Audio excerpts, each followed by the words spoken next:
Universe, जिसकी रचना 13 अरब वर्ष पहले एक महाविस्फोट यानी बिग बैंग के द्वारा हुई, जहां आज यूनिवर्स में अरबों गैलेक्सीज हैं और इन्हीं गैलेक्सीज में हमारी होम गैलेक्सी मिल्की वे, जो 200 से 400 बिलियन स्टार और इंटरस्टेलर मीडियम से भरी हुई है।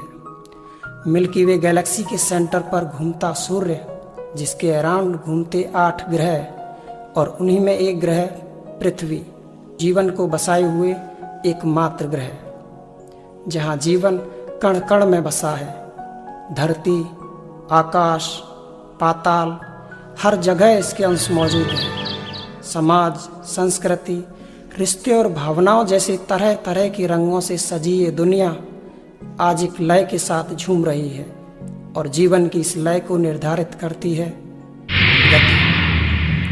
गति एक ऐसा शब्द जो न जाने अपने आप में कितने नियमों और परिकल्पनाओं को लिए हुए है। वो गति चाहे किसी भी रूप में क्यों ना हो, पृथ्वी पर मूव करते किसी ऑब्जेक्ट के रूप में हो, या यूनिवर्स में मूव करते स्टार्स और प्लैनेट्स के रूप में हो, या फिर लाइट के रूप में हो, या टाइम के रूप में। गति के बारे में जानने की कवायद सदियों पहले शुरू हो गई, लेकिन जिज्ञासाएं खत्म नहीं होती।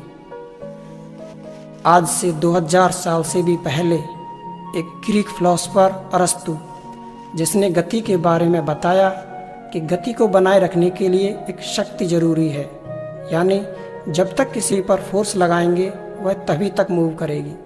अरस्तु ने कहा कि पृथ्वी यूनिवर्स के सेंटर पर स्थित है और सूर्य एवं सभी आकाशीय पिंड पृथ्वी की परिक्रमा करते हैं। हालांकि अरस्तु की यह धारणाएं गलत थीं, लेकिन उसने लोगों के अंदर यूनिवर्स को जानने की जिज्ञासा पैदा कर दी थी। उसके बाद निकोलस कोपरनिकस ने अरस्तु की धारणाओं को गलत बताया और कहा कि सभी प्लैनेट्स सूर्य के चारों ओर सर्कुलर ऑर्बिट में घूमते हैं। उसके कुछ समय बाद जोन्स केपलर ने बताया कि सभी प्लैनेट्स सूर्य के अराउंड सर्कुलर ऑर्बिट में नहीं बल्कि इलिप्टिकल ऑर्बिट में परिक्रमा करते हैं और सूर्य उनके फोकस पर होता है। सवालों को जवाब और जवाबों को नए सवाल देते हुए फिजिक्स का यह सफ़र जारी रहा और 17वीं सदी में दुनिया ने गति के नियमों को एक नए नाम से पहचाना, सर आइजैक न्यूटन।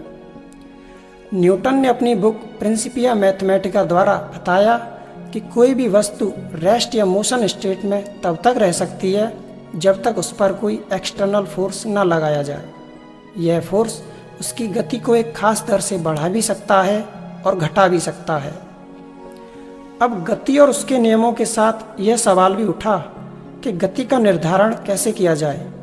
जैसे मान लीजिए कोई 2 ट्रेन एक ही दिशा में 50 किलोमीटर प्रति घंटे की रफ्तार से जा रही हों, तो उन गाड़ियों में बैठे व्यक्तियों को दूसरी ट्रेन रुकी हुई नजर आएगी, जबकि प्लेटफॉर्म पर खड़े व्यक्ति को ट्रेन 50 किलोमीटर की रफ्तार से नजर आएगी।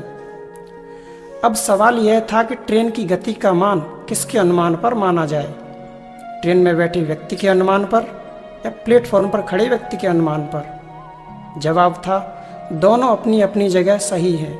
वस्तु की गति का मान अनुमान लगाने वाले व्यक्ति की पोजीशन पर डिपेंड करता है कि वह रेस्ट पोजीशन में अनुमान लगा रहा है या मूविंग स्टेट में।